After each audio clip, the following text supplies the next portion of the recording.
Hi everybody, welcome to a Creative Cast, where a creative cast of people talk about creative things. I'm your host Callie, and today I have with me... Hi, I'm Marshaun. I'm Chris. Hey! We're all people who graduated from art school, the same art school together. Different years. Different years. Well, you guys graduated the year before me, yes. And I graduated last year in the ripe old year of 2020. Perfect graduation time. Some would say you're blessed. That's... Yeah. Yeah, today we're just gonna be talking about life after art school. Yay. Yay! Ooh. Whoop-dee. Everyone's favorite topic. Whoop-dee, yuckin' do. Every parent's favorite topic. Oh, isn't it? I mean, we've all done open houses at the school before, and everyone wants to ask, well, how did this school help you and prepare you for life after college, and what's really getting you ready to get stuff done? Yeah, do you have an answer for that? I'm kidding. PCAP is very helpful. It's okay, we graduated. They can't hurt us anymore. They'll know. They're down the block. They'll send their spies.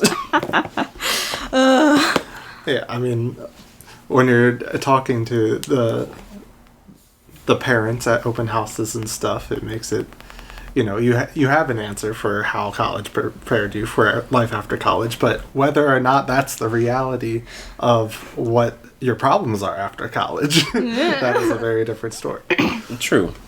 There are a lot of problems that I'll essentially just take lessons that we learned in school, like projects and stuff like that we've had assigned to us, and try to apply them to the real world. And in some cases that's incredibly useful. In other cases it's incredibly irrelevant. And it would be great to figure something else out that's better. Yeah. I think, what's it called? One of the greatest things that art school taught me personally was how to budget my time and how to budget how much work I could do in a certain amount of time. Like, because we had, deadlines every week that we had to meet. I just kind of got, really familiar with what I could feasibly do in a certain amount of time. Like, how to cut corners without the piece looking god-awful. It wasn't the greatest, but I still posted it to Instagram, so, it ain't that bad. Right. So I definitely think, it really helped me figure out a good workflow, and just kind of, okay, I don't know how to say this in a way that doesn't sound depressing, but how to, settle on a design in order to meet a deadline without, sacrificing the integrity of the work, I guess. That makes sense. I think that makes sense. Yeah. Yeah, it does. The deadlines that come with college really makes art go from something that's just purely creative and something that you do on your free time and something that you just do for fun, and kind of turns it into something that you can feasibly do for a career, and kind of the more realistic side of being an artist. Yeah. I feel like what the college workflow was really useful, because it was really useful for those reasons that you brought up, quote unquote settling for a design to get it to hit a deadline. And I don't think it's quite so much about settling for a design, because different professors will tell you different things. Different places on the internet you'll find different answers, but I would say that all of those deadlines and all of that that heavy workload was to get us used to, like you were saying, Chris, treating art like a job. It's not what some people might think being an artist means, just sitting on your ass and making pretty pictures. That's not really how we work. It's a process. It's a learning. There are learning curves. There are things you love and that you're passionate about, but those things that you're passionate about sometimes need to take a seat so you can get a good quality project done. And there's a lot of back and forth between technical thinking and emotional thinking, and it can be a really big deal. And then put the pressure of full-time student work on that. And it's just it multiplies everything. So our 12-hour days at school were warranted. Yeah, for sure. Yeah. Yeah, it makes me wish that I still had the 12-hour day in me. Yeah. Because like without external pressure being the deadlines for classes, it's a bit more difficult now having to try and get that same level of productivity. Mm-hmm. Oh yeah, I can absolutely feel that. That's, oh my god. I think about that. I've been thinking about that a lot recently, how, like, I could turn out, like, new pieces every week, and I'm just like, how the hell am I not able to do that? Like, I've only been out for, like, a year, and, like, I can still sit down and work all day long, but there's just this odd disconnect between, like, how I was doing things before and, like, how I'm doing things now.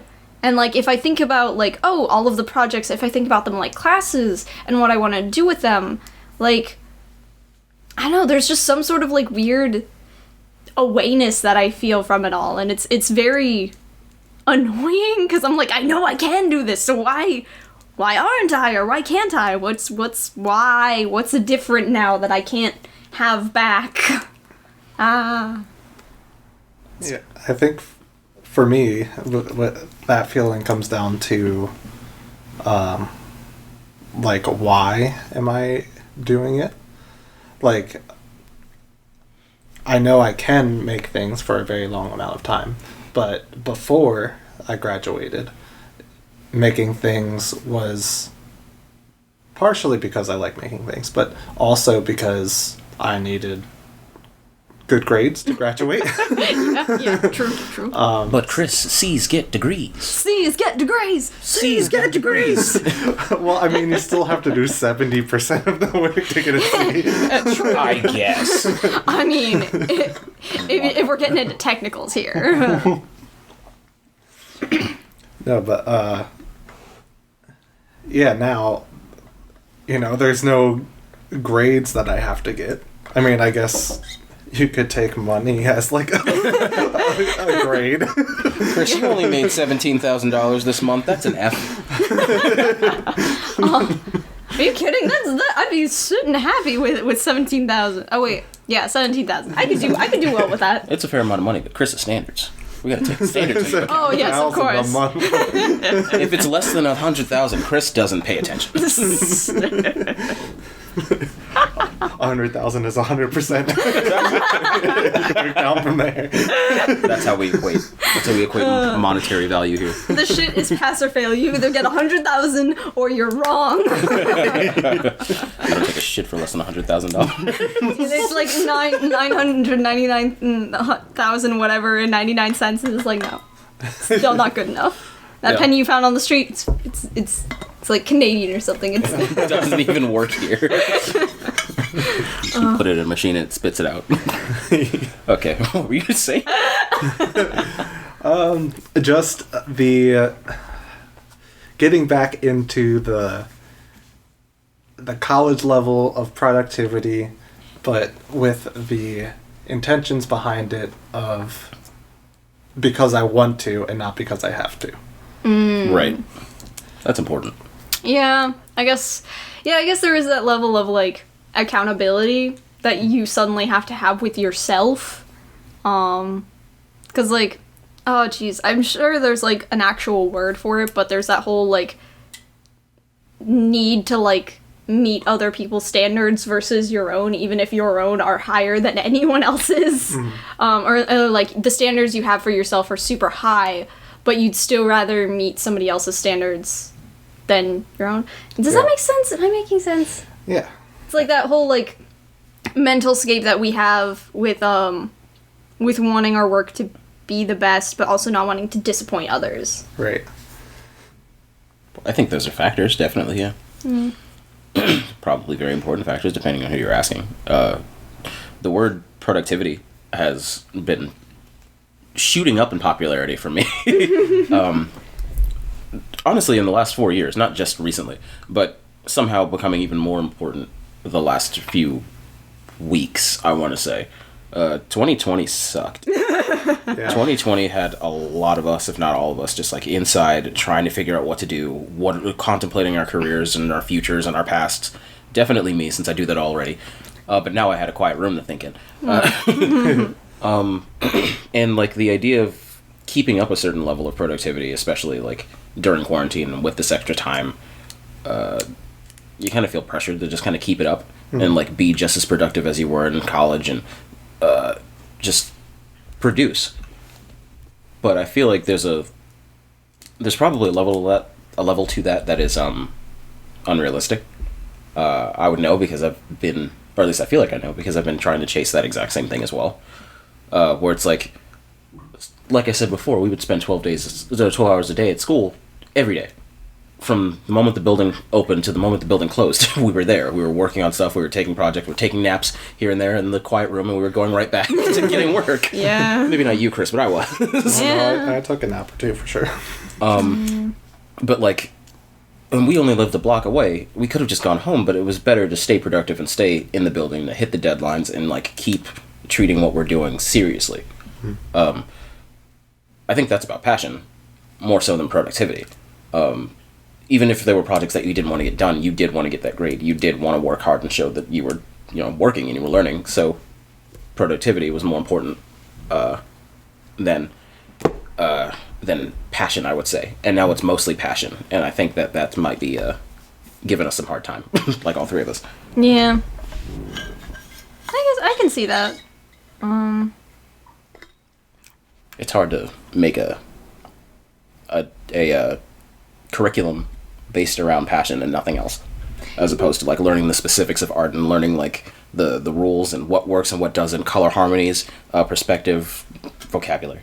Yeah. That's one thing, but now you're learning how to be passionate and how to make things that you're passionate about and keep doing that, and also make money. So Yeah. it's hard. Yeah, and actually what you said kind of reminded me, or at the very least made me think of how we're setting, like, unless we've got like a commission or like a job or something, if it's a personal project, we're setting our own deadlines. And like, I remember so many times being in class, like meeting a deadline and finishing a project and looking at it at the end and thinking like, oh, maybe I can come back to this, or this was a really cool idea. I couldn't get it to like the point that I wanted to because like I just ran out of time. But like, it's almost like we don't have that now. Like we don't have the ability to just say it's good enough, now move on. Which is something I've been trying to channel, which is why we're doing this podcast now. Yeah. with pillows and blankets and towels as soundproofing. trying to reach that same level of like good enough, again, without like sacrificing the integrity of the work, but like still making something, just something. Yeah. Yeah.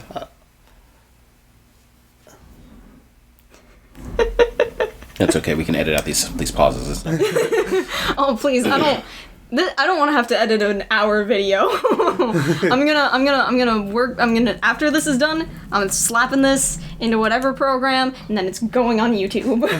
But what if we say something racist, Carolyn, like we always do? Oh yes, the horrors. Oh no. We can't let them hear that. Well, I mean, I guess if I have to.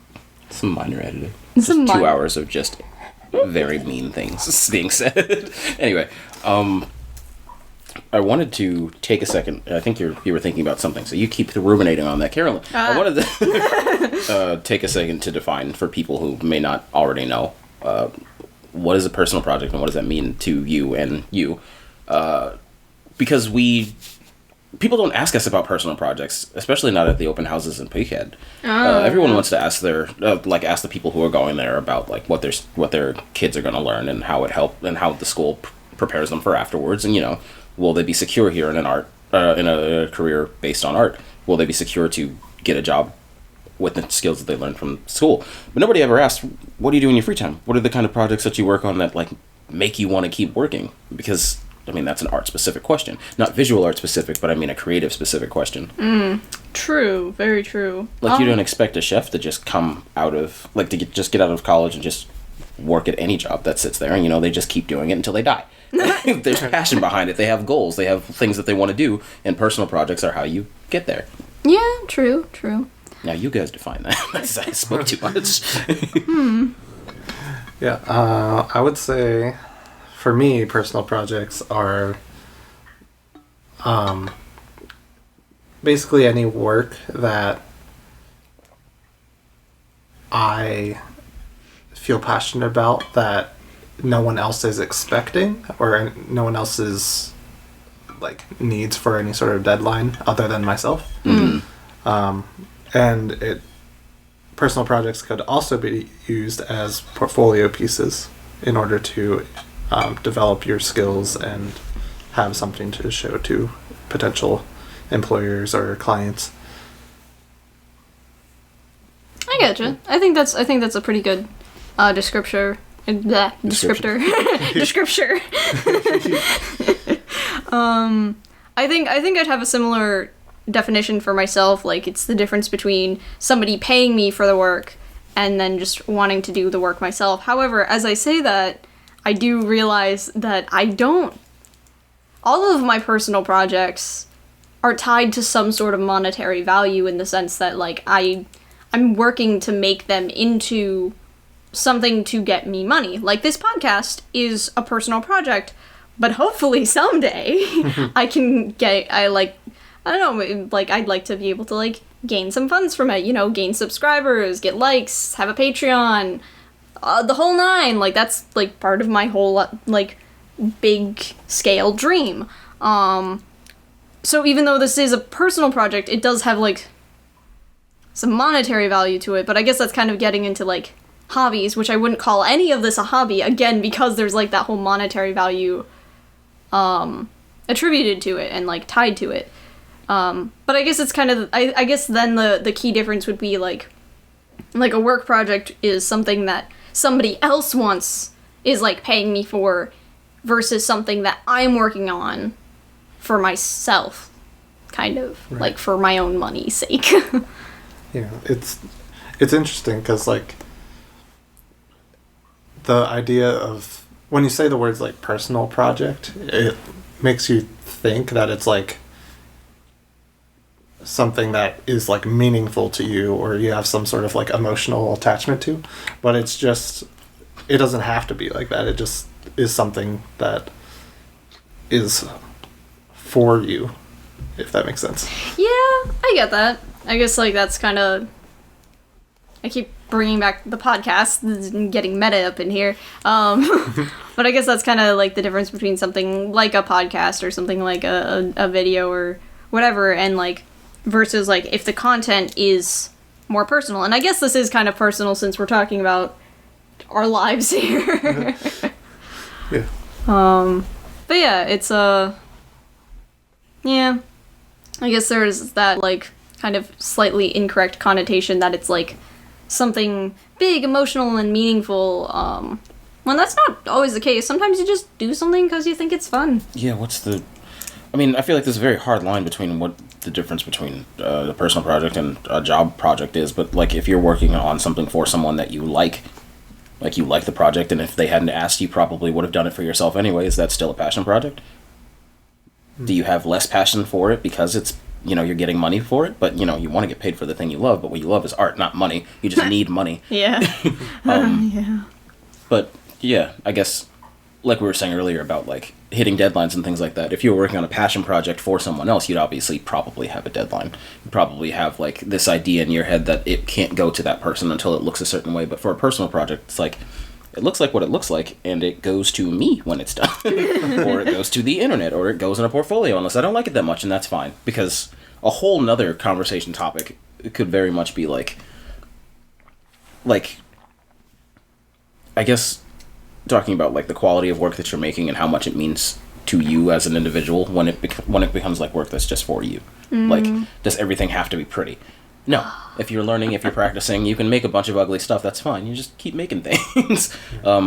Like I said before, like a second ago, like, we don't love money here. Well, we kind of do. We don't love money here. We love art making. We love making stuff. We love telling how we feel to people and making stuff for people. That's what we like to do. Yeah, we like doing those things, but we also like living comfortably and paying our bills. You know, I know I've been saying a lot, but we live in a society. We live in a world where it's essentially pay to live. We have to pay bills. We have student loans to pay off. We need money, but we want to do this. Yeah. Yeah. Yeah. I hate pay-to-win games. God. The game of life and living. Oh my God, they made life pay to win. Oh.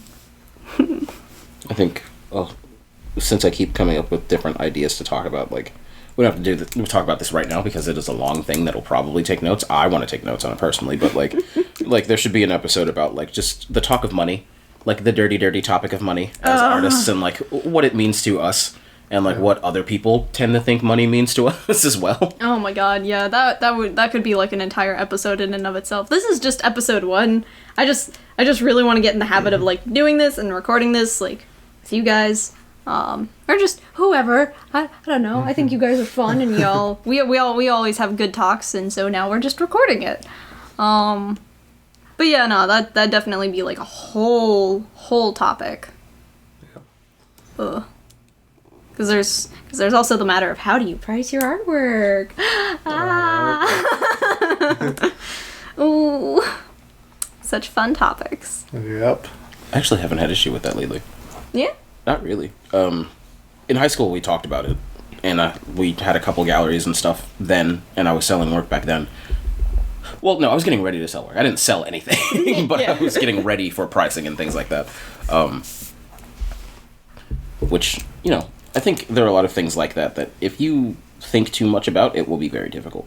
As someone who overthinks everything, like, overthinking the prices of my work, when, like I was just saying, we produce a lot of work. That doesn't mean you should shortchange it, obviously. But I guess it depends on what you're putting the price on. If it's a commission, like how much are you willing to do for someone for a certain amount of money is one thing. But if you were making something that you already liked, again, a passion project that just happened to get finished for once, you know, because passion projects never get finished, and you put it up on a website or something as a print, well, that's not a commission. Pricing that is a little more difficult than a commission, I think. Whereas like when you're doing hours of work for someone, which is like one thing because we get paid for that all the time. It's called a day job. But when it comes to making something that you already liked and now people want to buy it, how do you monetize stuff that you were making just for fun anyway? Okay. I guess I hadn't really thought about it like that, considering like, I guess you could technically call most of what I do passion projects. And what's it called?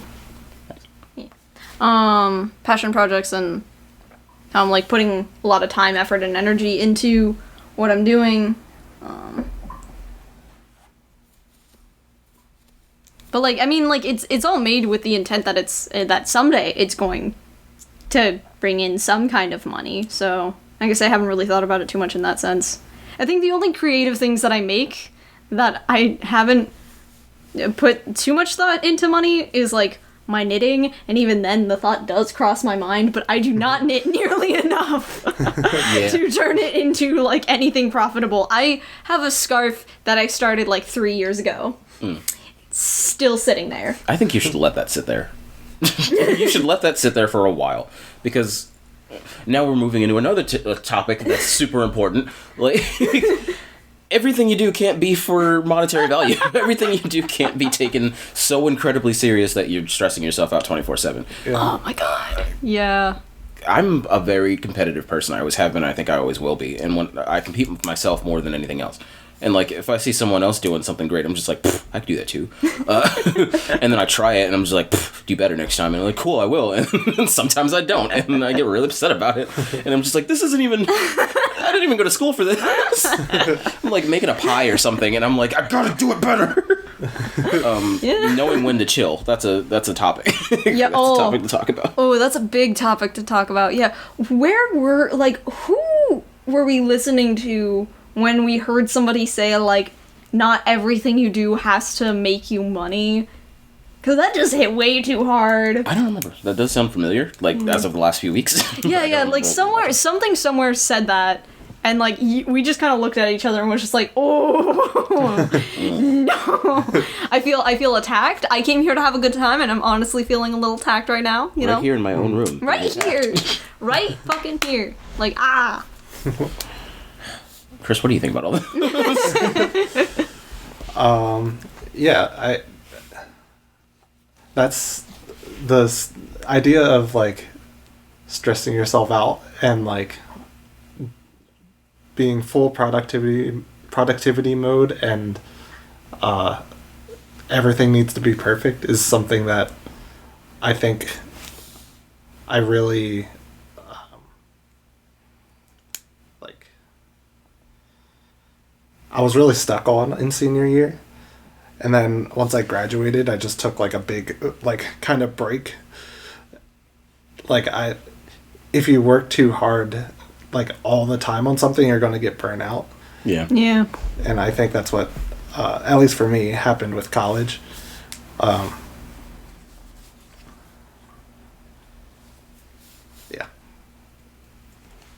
Oh, burnout. Good old burnout. I feel like there's like a handbook that we could make. And there's like a list of taboo words, and burnout is one of them. Like you could have a whole chapter or a whole page dedicated to burnout and what it means to people who are supposed to be self-motivated. Yeah. Oh my goodness. We could. Yeah, we could absolutely have like an entire episode dedicated to burnout. Yeah. Yeah. I feel like after graduation, I was just like, I felt this feeling of burnout from like in that summer, but it just kind of like lasted. Ooh. Ain't that a mood? And I guess like normally with school, like we go our whole lives being like, you start a school year in the fall, and then you have a little break in winter, and then you go to spring, you have a little bit more school, and then summer you have off. So you can like, there's a nice kind of healthy cycle of like on and off, and like there's a structured balance. Yeah. Yeah. Burnout, refueling, energy. But when college ends, it's just like it's just totally different. Like that cycle is kind of destroyed. Yeah. Like you're just working all the time to make money, but then you're also trying to do art. It's a whole complicated thing. Yeah. It's daunting. It's daunting and it's overwhelming. Like the transition between graduation and your last day of class.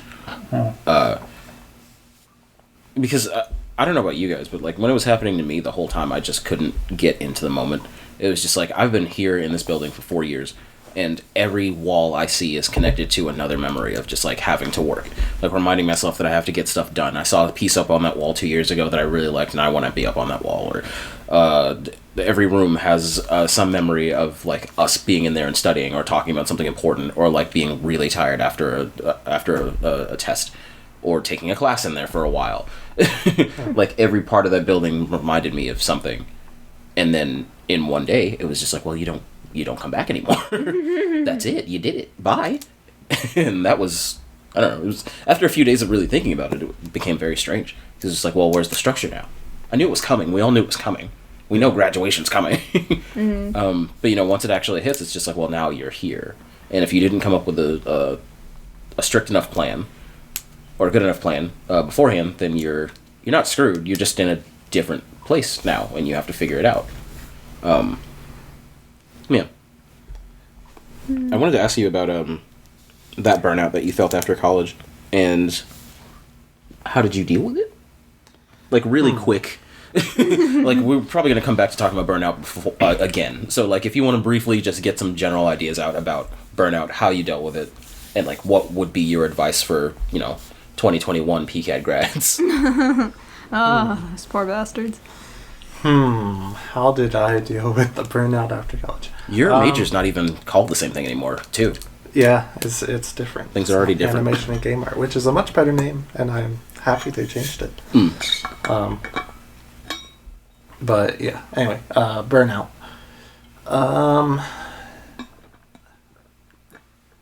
I don't know if I did deal with it, to be honest, because like the burnout that I'm thinking of relates to like doing like personal projects and art for fun, which I haven't done too much of since graduating, and that's been almost 2 years. Part of that is the fact that I do art for my full-time job, so I get a sense of creative fulfillment from that. So you can't be burnt out when it's for a job. You can get burnt out on a job. Yeah, that's true. That's why we have vacations. Yeah. Not many here in America, but we get vacation time. Yeah, I don't know. I guess one thing that kind of helped deal with that was like developing personal relationships. For example, I started dating after college. That's not something I did before college. So that was a good coping mechanism of just feeling like devoid of creativity and passion.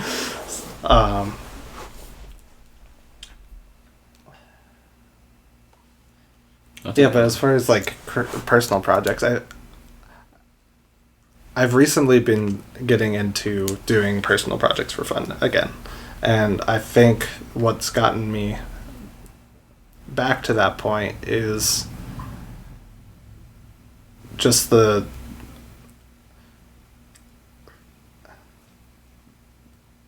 acknowledging that it doesn't have to be perfect, and that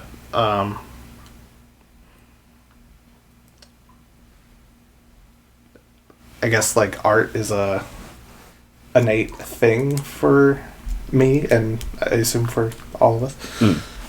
Like, it's just something that has to happen, and I'm finding the enjoyment in art again. Very cool. That's pretty good. Oh, thank you.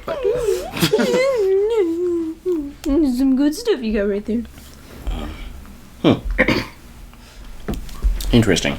Well, you said that you didn't really deal with burnout so much as you kind of just came to terms with like your purpose for art making. Is that more accurate? Like why you make art and what makes it enjoyable for you and how you can keep replicating that feeling even if it's not like specific like where you work. It's like work that you want to do for yourself, personal work. Yeah, I think so. How do I say this? The work that I do now, I think, is like the goal is like personal expression and just like getting that creative itch out. Whereas like a lot of the personal work that I was doing like around the time of college was really centered on like getting a job afterwards and fulfilling the needs of classes and stuff, and the creative itch part of that like was secondary. So the primary focus was always like to succeed as an artist, but now I'm trying to reorganize those priorities so that it's fulfilling my internal creative needs as an artist first, and then being successful at it. I get that. I think there's this like weird idea around success and how it's been taught to us since we were kids. Because like something that I'm learning is that success means something different for everybody. Like Yeah. Like some people might say like being like rich and famous. That's what success looks like. But some people genuinely don't want that. Some people are perfectly happy just like having a bakery or just living out their days. Some people, and like there's nothing wrong with that. And I feel like that's one of the big things too, is that like I feel like we're taught that success means a certain thing. It means to like be rich and famous or something like that. And that if you don't want that, there's something wrong with you or something. Right. But success and happiness. I think that's the other thing, is that like success is supposed to equate to happiness, and like there's a whole weird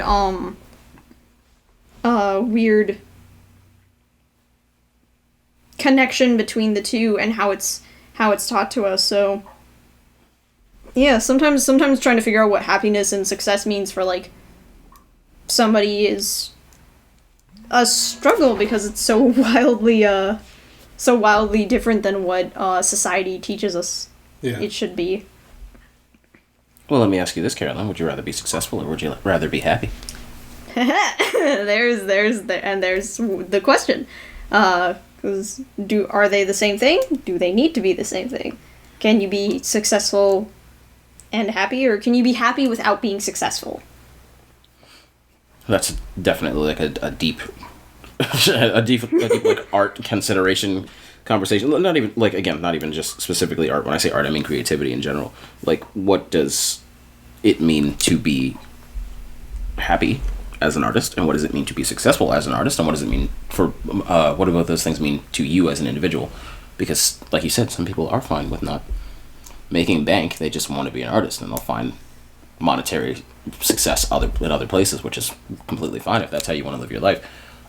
We differ that all three of us would like to make a living doing what we love, and mixing those two very sensitive, volatile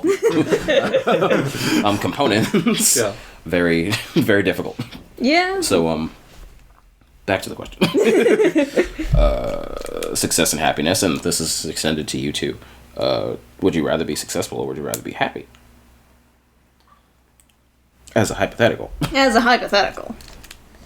If you had to choose one. If you had to choose. Oh, if I had to choose. If you had to choose. If you had to choose. It's a tie. If you had to choose. If you had to choose. That's such a hard question. Because, well, I guess first there'd have to be a concrete definition of successful. Mm-hmm. Because, like,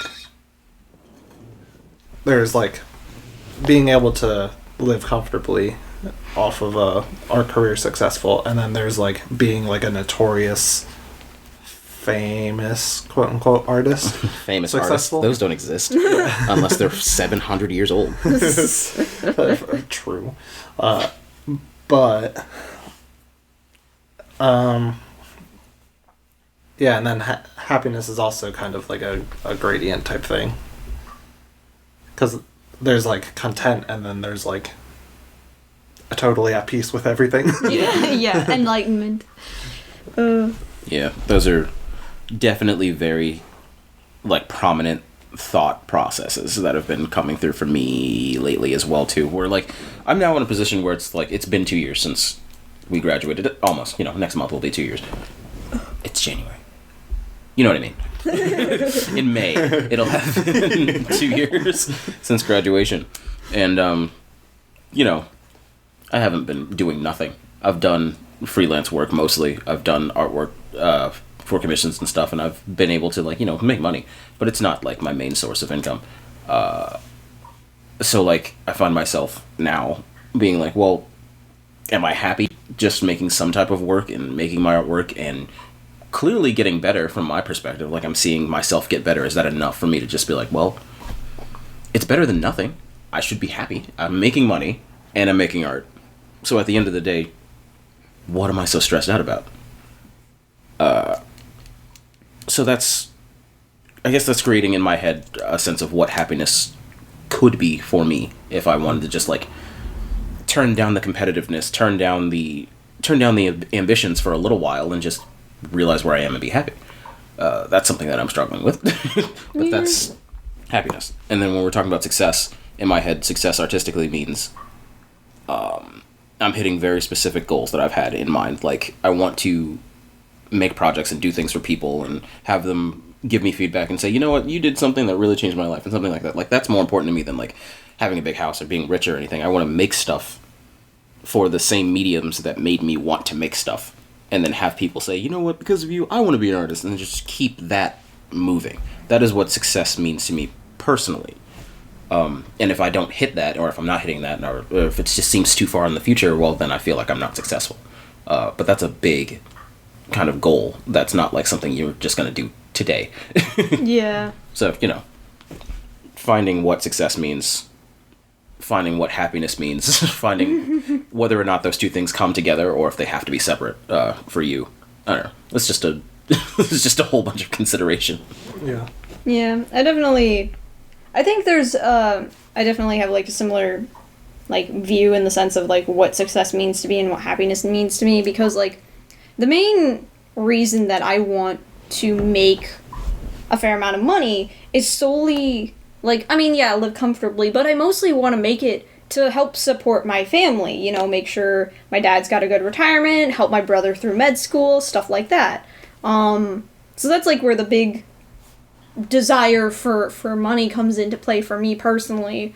And like success for me as an artist means like being my own boss. Like I want to be a YouTuber and a creative and a content creator. And so like what that means to me is someday having like making enough money on like my platforms and stuff that I don't need a day job.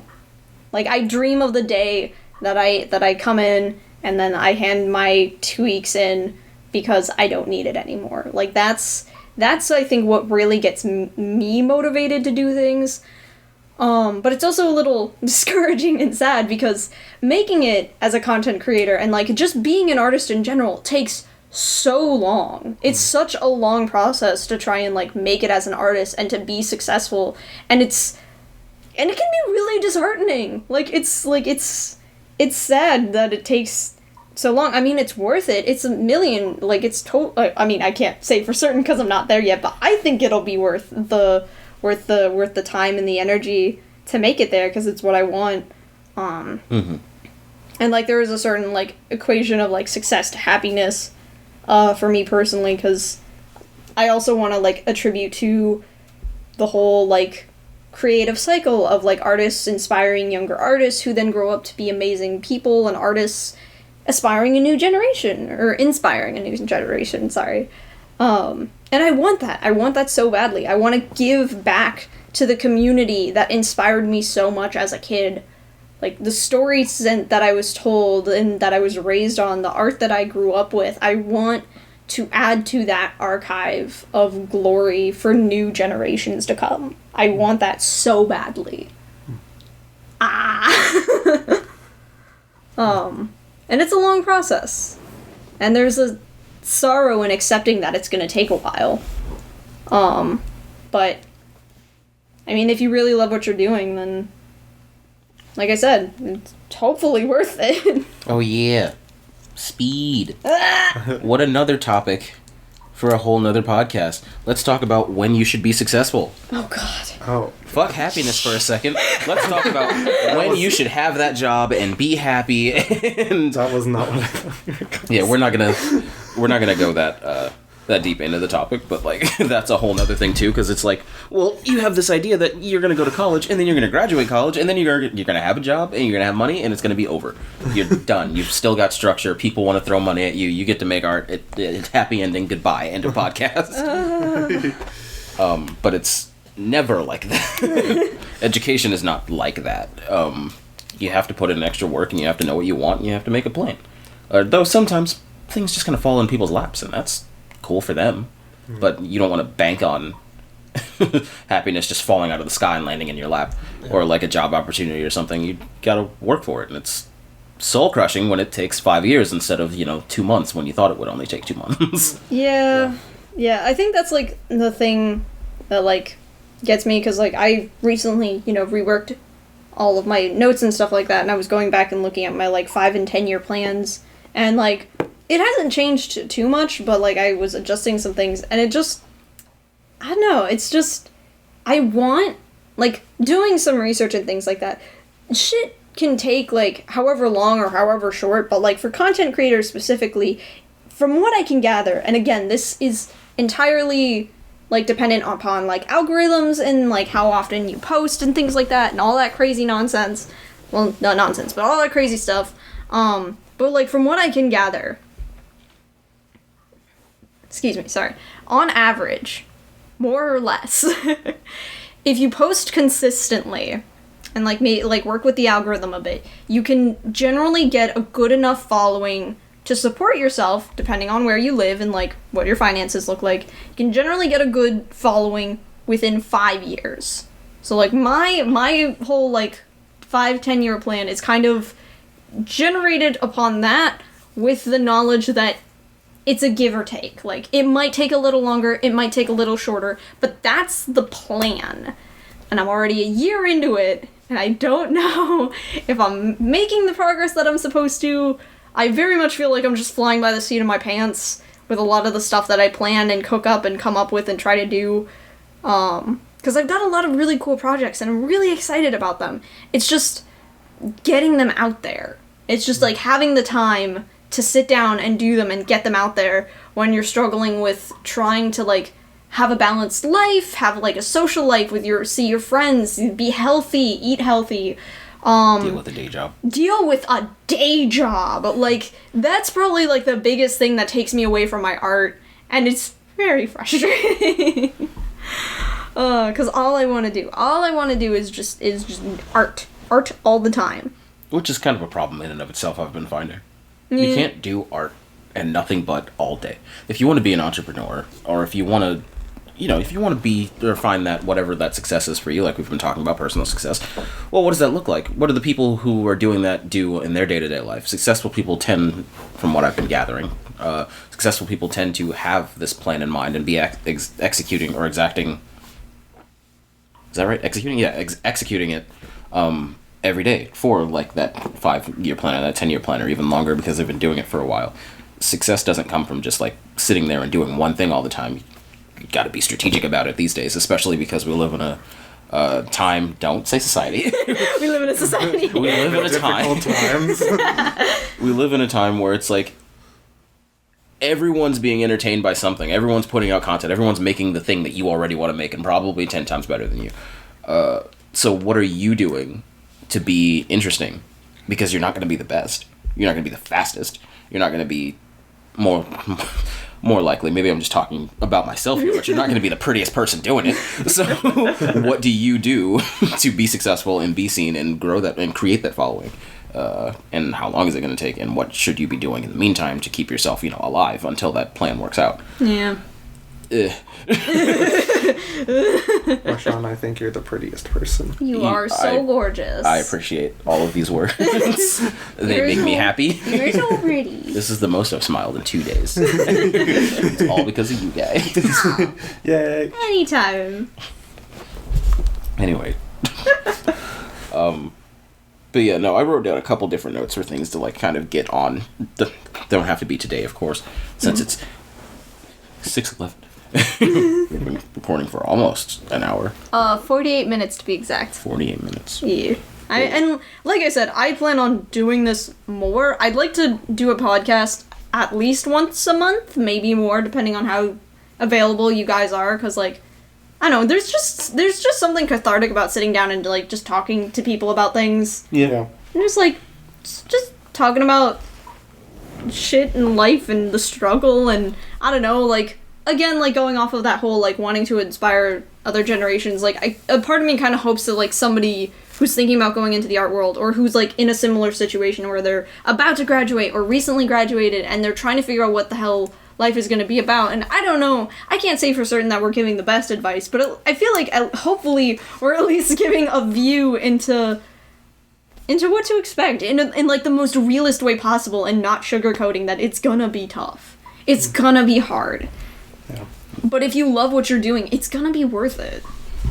Hopefully, yeah. Yeah. But there's also the reality that some people just don't make it. Some people just don't. whether or not they deserved it is irrelevant sometimes. Sometimes you deserve every second of it, but something happens and it just stops you. We've had a similar experience where we were going to graduate with a student who, because of family reasons, they just stopped showing up.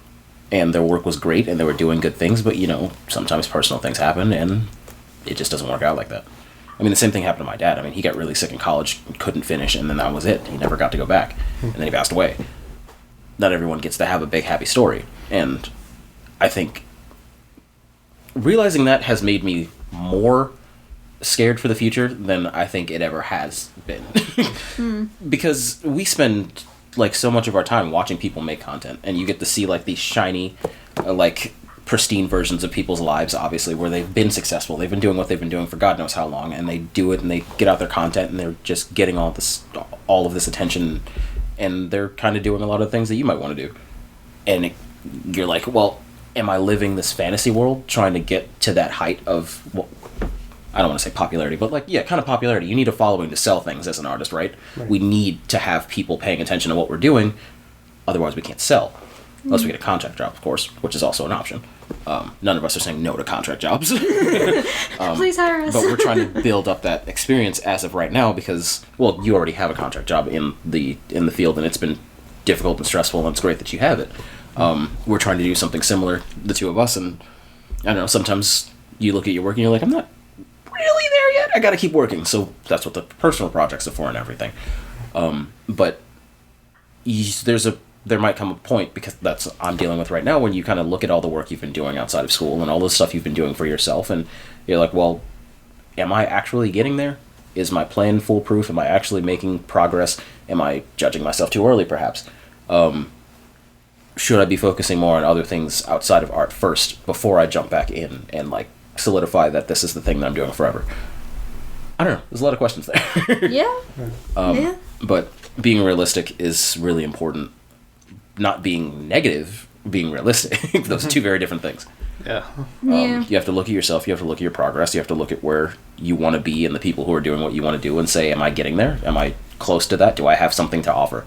Yeah. And I think that's a big deal, and I don't have any solid this is how you do it to be successful answers, because I'm trying to figure it out myself. Yeah, no. It's a struggle, and it's, I don't know. People have been trying to figure out how to get rich quick schemes for ages, and it never ends well. Right.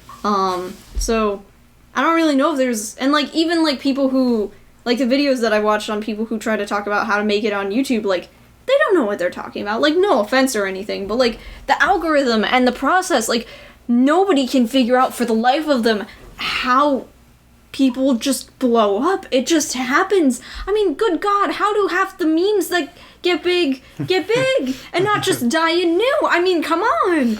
Yeah. Who sharing things. Yeah.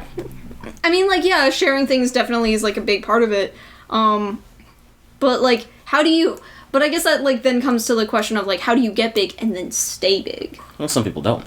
Yeah. Some people just fade into obscurity. We have so many things to watch that honestly, if one of your favorite YouTubers of the last 10 years just kind of disappeared, you probably wouldn't notice for a week or longer. And that's the sad truth. And that's not something that's specific to being a creative. That's not something that's specific to content creation. My mom was literally just telling me about where she was replaced at work because she got sick, kidney reasons, but they'll just replace you. They don't wait for you. Oh yeah. Same thing happens in the limelight. If something happens to you, I don't know, whatever, you just can't make videos for a while. Well, people are gonna watch someone else, unless you've built up that loyal following, that loyal fan base, people who actually care about what's going on in your day to day, and you're not putting on a show to keep them interested. I think people will get interested in anything that's bright and flashy. It's not hard to get people's attention, I feel. I think holding it is something that's a lot harder, and that's how do you keep people interested in you as a person? Well, you just have to be a person back at that person, I think. Yeah. It doesn't matter what you're doing, you just have to be genuine and trying your best, and you will find an audience for that. There are too many people in the world who would there are too many people in the world that you would find no one who'd look at your life and think, oh yeah, I don't really care, and then just stop watching. Somebody's got to be interested. There's someone who's got to have interest in this. Yeah, because somebody it's who's relatable. Yeah, Yeah, somebody, because, like, that's the other thing, is, like, how relatable the content is, or, like, how can people live vicariously through you, through your content. And something that, like, 2 things to, like, 2 points that we don't have to get into this, of course, but, like, 2 things to talk about with the points that you just brought up. One, oh, geez, what did you say? It's, people, and this is kind of getting into, like, I don't know, the workforce and stuff like that, but I feel like people are more so paid based on how replaceable they are rather than how integral the work they do is, which is, like, an entire other discussion. But the other thing is, in that whole, like, people can fade into obscurity, cancel culture is terrifying. Mm-hmm. It's horrifying how people will just, like, jump onto a bandwagon to an accused party, even if they're innocent. And then, like, them trying to, like, crawl back from that is insanely difficult.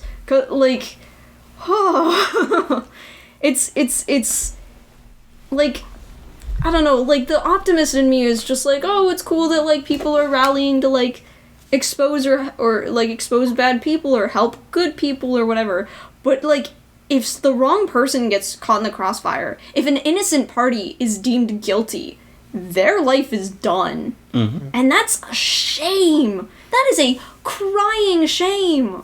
Like, oh my goodness, I can only imagine, like, all of, like, and I've even seen some of it where, like, some, like, small-time creator was, like, making content, and then people started accusing them of, like, stealing. And they weren't stealing. They had similar content, but I mean, like it was specifically, a girl who was, like, making little, like, storytime animations, and people were, accusing her of plagiarizing or stealing content from Jaden Animations. And she wasn't! She had, like, her own style of storytelling, and, like, she had, like, her own unique stories that she was telling, so, like, and, like, she even made a video being like, hey guys, can you, like, stop just attacking me? And Jaden herself went into the comments and, like, guys, what the hell, stop this. And I think even Domix released a video talking about how, like Domix and Jaden both had, like, videos that were kind of touching on, like, how, like, people can have similar content without being the same. There can be many different storytime animators without plagiarizing each other. And even if they have, like, videos titled similarly, I guarantee you everybody has at least one interesting story from their childhood, so excuse them if they decide to make a video about that. It's not plagiarizing, it's just their own thing. I mean, come on, like, who doesn't have an interesting story about, like, going to the dentist, or, like, an embarrassing moment from, like, school or whatever? Like, what? I've never been to the dentist and I don't get embarrassed. What? Why do you wanna... You're plagiarizing my life if you don't do these things. But yeah, and it's, like, and it's just so sad to see, like, all of these, like, amazing creatives getting, like, shot down and disheartened because people just get really aggressive and defensive. Yeah. I mean, we're a part of internet culture. The 3 of us have lived with it. We know how easy it is for people to just... You can accidentally slip up in one sentence and then have 1,000 people on you, if that many people are watching you. The thing about being small, and the great thing about being small on a creative platform, is that you can pretty much make anything and just try to be as genuine to what you want to make as possible. Put all the time and energy you can into it. Nobody's going to see it. Not now. You haven't built the following yet. So all the people who are going to see it are, like, friends and family, and they'll give you feedback, and you should be making things for them and making them happy. And if they're happy, more people will be interested in what they like. And if you're making that, well, then they'll pay attention to you. It's really hard to try to... When you want to start being creative on the internet and be like, I'm not going to upset anybody ever, and I'm just going to make my thing and make it for these people. And that's going to be it. There's no way I could ever hurt anyone's feelings ever, and then, like, 6 years down the line, some misunderstanding, and then everyone hates you. It's like... Oh, how does the quote go? The only way to avoid criticism is to do nothing, be nothing, and say nothing. Exactly. And even then, you're nothing. Yeah, it's scary. I've literally never heard that before in my life, and that's already a mindset that I've been following for a long time. And I feel like I've been trying to fight my way out of it for a long time. because now I don't really know what I like anymore, and I don't really know what is specific to me, because I don't ever want to offend anyone or do anything that's too out there. Oh, I feel that so hard. Like, I'm, like, you probably guessed this a little, but I have a tendency, and, like, I've even been holding back a little bit, but, like, I kind of curse like a sailor. And I keep going back and forth in my head whether or not to, like, curse in my videos because of the whole, like, what's it called? The whole, like, rule with, like, YouTube and the internet that, like, got overruled a while ago about, like... The apocalypse? Not the apocalypse. Or you mean the censorship thing? The censorship thing. Like, that whole, like, having to, like, rate videos as, like, for kids versus adults, and like, the whole controversy and insanity that revolved around that. And... So, like, there's a part of me that, like, just to be on the safe side, I'm like, okay, so I'll just curse in my videos a little bit, deem it as adults, move on. But I'm also working on children's books! And, like, I'm literally working on a children's book with my cousin, and so, like, there's a small part of me that's just like, oh gods, what if, like, people see me, like, cursing and stuff in videos and, like, deem me as, like, a horrible influence, so, like, oh no, you could never, like, watch her stuff, or, like... I don't know, and, like... I mean, people said the same thing about, like, SpongeBob. Like, parents don't let kids watch content sometimes just because they don't think it's okay. I mean, people are always going to censor things from other people. It's really just... I mean, you're making free content, so if people are interested, they'll watch it. Like, that's all you can really focus on, I think. Because if you get stuck up on that forever, then, again, you just won't really be yourself in your videos. Yeah. I mean, obviously know when and where to censor yourself. You don't want to be, like, writing a children's book on stream or something, and you're just like, yeah, so, fuck kids, I hate them. No! Like, don't talk like that when you're doing work for that. But, like, when you're doing work that's more for adults, you know, just make sure that people know that, and you vibe. I feel like you just gotta be honest and open with people and let them know beforehand what's going on, and if you did, and if they happen to miss it and get upset, well, I mean, that's their fault. Yeah. You took the steps. Yeah, and I guess that's the other thing is, like, understanding the context around an issue that, like, is going on, because, like, that I feel like that's the other thing with, like, cancel culture is people just kind of jump on the bandwagon without doing research, which just kind of hurts the situation even more. Yeah. I agree. It's true. I don't know. I've been developing a perspective recently where I think just like the internet and people in general are becoming more aware that nobody's perfect, and the image that people put online is It's a like, snippet. Yeah, it's a snippet of what actually goes on in the or rather, people's lives. The highlight reel, sorry, that's what it's called. It's a highlight reel. Yeah, it's like there's people curate what they want people to see, and there's no way of like that. You get an idealized version of someone when you get only those snippets and highlight reel moments of their life, like, and it's kind of like it's unfair to the creator that for the audience to assume that that's all that there is to them. And I think the internet's coming around to a point where it's like people are starting to realize that and grasp that. Yeah. I wouldn't say that that's just an internet thing, though. I feel like we've been doing that to celebrities for decades. Yeah, true. It's not so much the idea that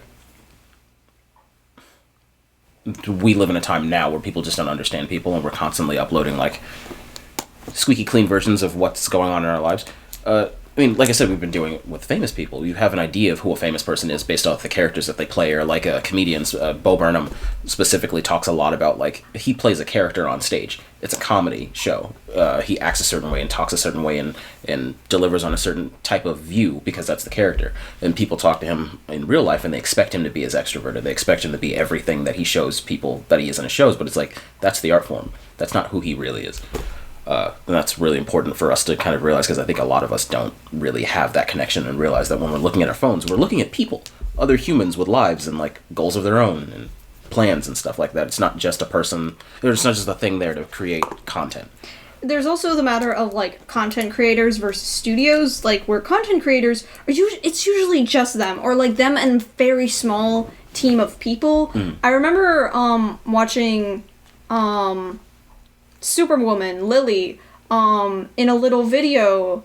There might have been more to it. I don't remember, I'm sorry. But I do remember her specifically mentioning, because she has a late night talk show. And she mentioned, like, she had no idea that there were so many people that worked on those shows. Like, there was somebody who, like, everybody has a very specific job, and it's very much, like, a whole, like, cog work that works together to make something. And she was just like, there's somebody for, like, everything, versus, like, being a content creator where it's just, like, one person doing everything, or, like, maybe 2 or 3. Until they get big enough. Yeah, until they get big enough and they get, like, a team. But even then, that team isn't gonna be as big as the studio. No, of course not. Yeah, and, like, I don't know, I just kind of thought that was, like, an interesting perspective. I guess it depends on how big the brand is, but yeah, you're right. Yeah. Because, like, I mean, Matt Pat would talk about how he would, and I don't know if he still does, but, like, on Game Theory, when he first started making those videos, he'd just sit in a closet and record his audio, because it was the best place to record. And, like, sometimes you just have to do what you gotta do to get the content out. By yourself. Oh, yeah, for sure. But now he's got a whole team. Yeah, no. He's got his team, he's got a sound room. Same thing goes for the Game Grumps. They were just, like, 2 or 3 guys at one point. And Susie. And then it turned into a whole team with editors and people who they don't even refer to as name or by name at this point, because there's so many people on the team. But yeah. Yeah, no. And that's amazing. Like, one of the things that I miss about art school was, like, being in a creative community, and that's something that I really want again someday. Like, I want to have, like, my own, like, crew, and, like, maybe even, like, a place that we get together, like an office place where we, like, get together and we all make creative stuff, and it's just a cool, amazing community of people who just work together and make awesome stuff. Mm-hmm. I love that. Kind of like an art house. Yeah, like an art house. Kind of like SourceFed. Like, I loved that they just had, like, this place that they were in, that they just, like, made content together and just had a good time, and I loved that so much. That is an aesthetic that's, like, incredibly interesting and intriguing to me, where you can just kind of, like, be together with all the people who also like making work. Kind of like, you know, how we've been living, and like how we were living in college, where it's just like, we all have to get work done, so it's like we keep each other motivated. Yeah. But, like, you know, for life, and not just until those 4 years are up. Yeah, exactly. It's just like, I want that, like, long term. Like, I really like the idea of, like, being successful enough, like I said, to support my family, and also, like, maybe to support my friends, being like maybe I have, like, a friend who's just, like, looking for a job, and it's just like, hey, you want to be an editor? I could use an editor for one of my videos, and, like, just, like, branching off from there and just having this amazing community to, like, work with. Mm-hmm. I love that so much. Yeah. Goals. Yeah, it's funny to think back, like, during college, like, all the, like, just good hangout sessions of, like, heads down working, but also, you know, the small, like, conversations, being able to connect with the people in their, like, in the midst of their creative passions. Yeah, or, like, just, like, yelling across the room being like, hey, if anybody needs a break, I could use a critique. Oh, yeah. Oh. These are all very important productivity topics, but I think one thing that needs to be spoken about is, like, we also used to go out randomly and go to IHOP, like, the 12 of us, or That's true. or Applebee's or something like that. There's, like, I think about that stuff all the time when I'm really stressed out from work, because it represents a time where we were all working but could take a chance to rest together and just talk about something else. Because I feel like my whole life for, like, the last, like, 4 or 5 years has been nothing but art and productivity and focusing on my career, and I love it to pieces. Some days, even on my worst days as an artist, knowing what I am and what I want to do, I'm overwhelmed, but I do not hate it. It is stressful and it is a problem. I should talk to someone about it, but I don't hate it. But what I miss, especially in 2021 or 2020, was when we went out to Applebee's, or when we went out to IHOP, or when we went out randomly to go somewhere to just talk and hang out. Because those moments, while they don't have to be like a week of just hanging out with your friends and not getting anything done, you can have a good few hours to just be like, hey, I haven't spoken to anybody or seen anyone in a while. let's just be a human being for a little bit and try to have personal relationships and like stuff outside of my career to fall back on when I'm stressed out. I don't think there's anywhere near enough focus and interest on that specifically in our society. Nobody's talking about, you have a career plan and you have a big goal. Great. What do you do when that's not your main focus? So you can like kind of just take a small break and remember that you're a human being in a world full of billions and it's okay to like mess up every now and again. Yeah. Something I've thought about recently is like that sometimes there's like videos on like how to be productive online and stuff like that, where it's like where they'll say something like, what are you doing in your free time? Well, you could possibly not do that, but instead work. But then it's like, well, then when do I get my free time? Yeah. And like, what's it called? I mean, like, I think I've talked about this with you guys sometimes, but I'm a social extrovert. I'm a very socially deprived extrovert, which is not fun. And so one of the things that I was really looking forward to after graduating was like getting my social life back. Because there were so many times when I would have to say, like, no or turn down hanging out with friends because I had to work. I mean, like, I still went to Applebee's and IHOP and stuff, but, like, school was my biggest and main priority. And then COVID happened, and suddenly I couldn't hang out with my friends. I couldn't go places. I couldn't do things with the people that I wanted to do them with. Mm-hmm.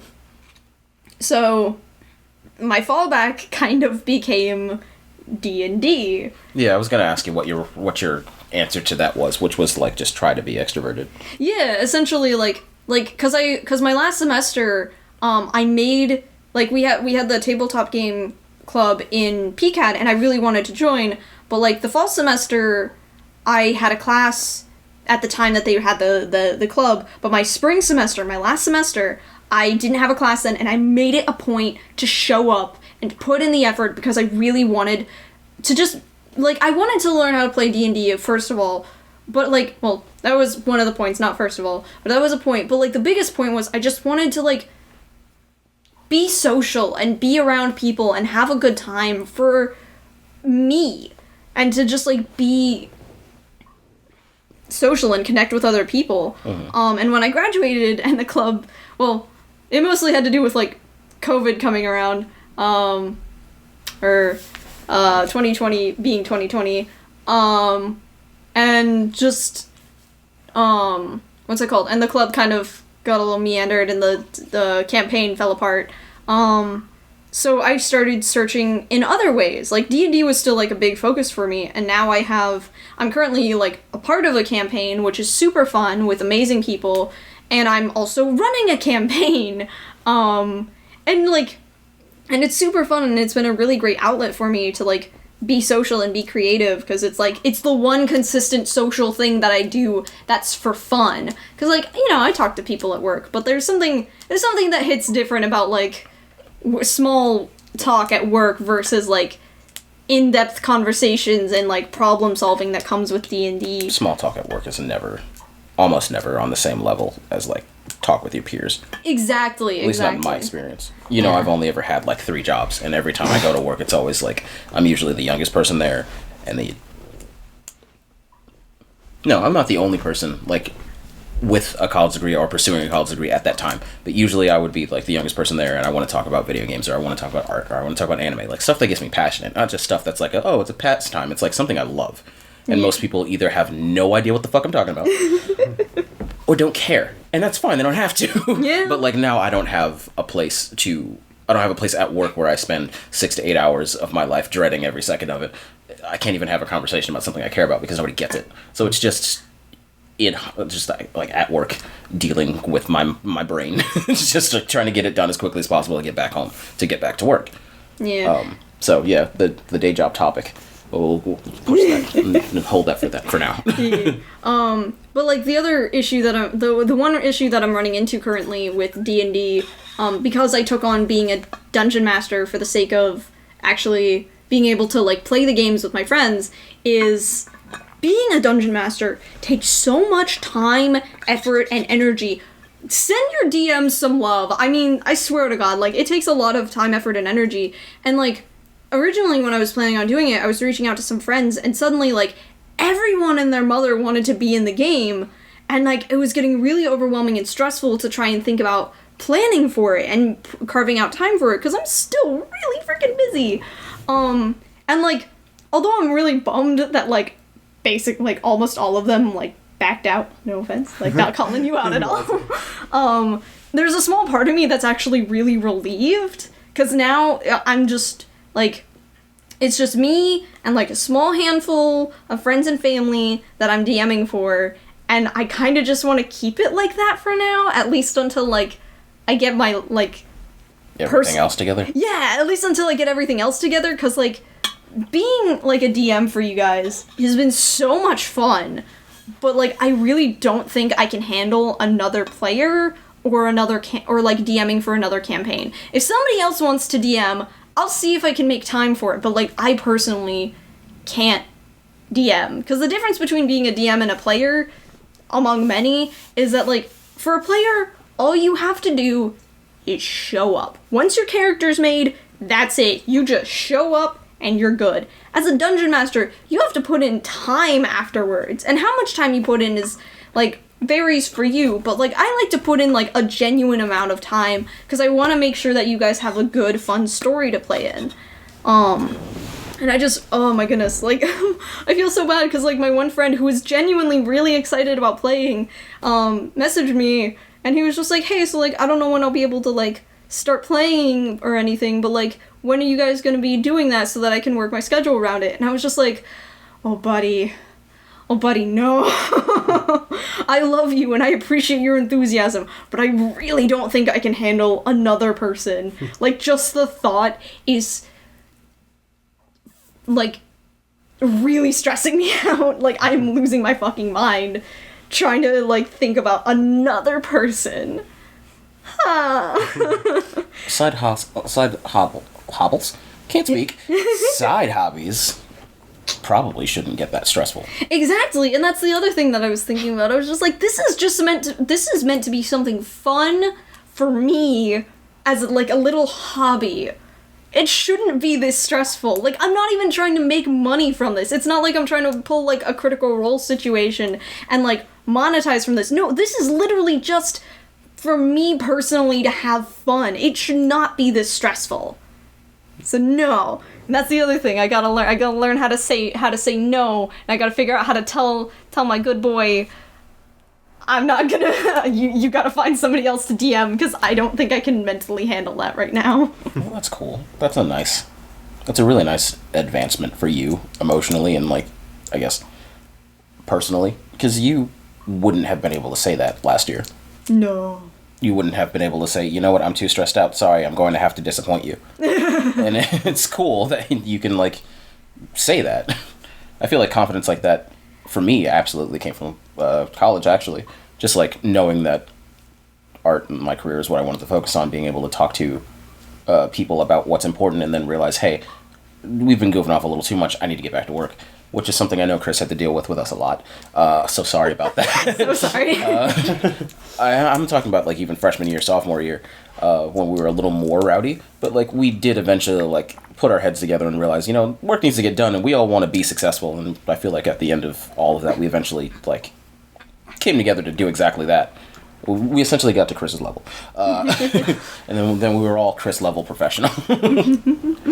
But yeah, I'm glad that you've been growing, getting stuff out of this whole time after college, and it's not just been us, the three of us, just sitting and staring at walls and expecting to be famous. Like, you know, it's been putting in work and considering and taking note and time and scheduling and stress and burps. So, you know, relieving stress in the form of belching. Get that good release of pressure in the chest. The plan is to come back to this topic later, right? Like, just talk about life after college again. Like, every year. Is that what you were thinking? I mean, I guess, like, just like a yearly check-in, like, hey, blank many years after college, how's life treating you? How you doing? How's that 5-year plan coming? Yeah. Stuff like that's super important, and I wish I had, like, paid more attention to that part of the project when we had to do that. So I'm definitely kicking myself now because I'm remaking a life plan as we speak, and like It's nice though. It's nice. Like, I'm definitely not a person who learns super quickly. But that being said, in college, I had a lot of resources thrown at me to kind of learn and eventually figure out what would be relevant to me. I paid enough attention that I would keep them in mind. So now I'm doing things that I'm taking seriously now. Could have taken seriously a few years ago, but now I get it and I understand why it's important. And now I'm like trying those things again and trying to do all the good practices that I learned from school. So, you know, life after college is messy. It can be a lot. Mm-hmm. But as long as you're still growing and you have intentions and goals in mind and you're working towards those actively, I think you're on the right path. Yeah. I think that's the end all be all of what we're trying to say here. Yeah, like, don't beat yourself up. If you're not, like, immediately famous or you're not, like, immediately at the goal that you want it to be, because that stuff takes time. Like, I think the one of my, like, favorite pieces of advice that I got, from, like, my dad and, Mike was, like, be nice to yourself. Take care of yourself and, like, just be patient with your process and, like, your journey. Yeah, I agree. Hey. It's all a journey. The journey of life. Play Journey on PS3. It'll be a great experience for you. Great game, Journey, PS3. Oh, yes, 1000%. Non-sponsor. Hashtag not sponsored. But if they want to give us money, Oh, if you want to give us money. Please sponsor. Please sponsor. hashtag not sponsored, hashtag please sponsor. Hashtag please sponsor. I think I'm sweaty and tired and I'm done. So if there's any way you want to wrap up this, you do your thing. Yeah, I gotcha. I think you and me gave some good final thoughts. Chris, do you have any like final anecdotes or Parting thoughts? words? Yeah, parting words for any listeners, for all 0 subscribers I have at the moment. Basically for your future self, essentially. We'll listen to it again later. For future self. Yeah. Dear future me. Make art that makes you happy. Yes. Yeah. Yeah. That's it. That's us. Alright. Alrighty, well, thanks for listening, and I hope y'all have a lovely day. I just did fingers guns. That's what that snap was. Fingers, guns. Fingies. Alrighty. Well, thanks so much for listening, and we'll see you next time.